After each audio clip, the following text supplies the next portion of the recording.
Psaume 1er à la gloire de Dieu.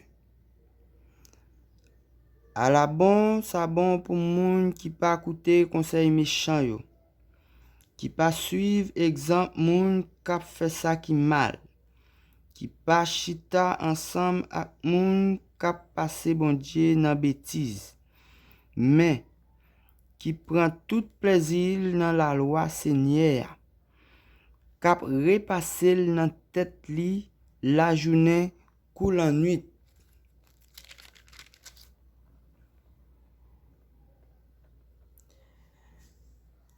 Li tan kou yon pied-bois yo planté bo canal de l'eau. Li donne les saisons rive. Fait li pap jam fene. Tout ça li fait soti bien.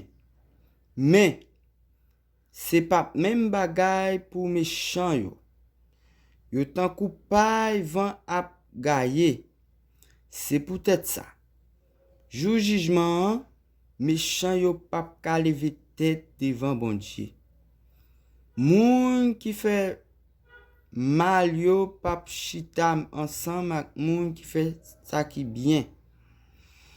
Parce que Seigneur connaît Jean moun qui fait bien yo ap vivre, mais Jean méchant yo ap vivre là, yo genyen pour finir mal.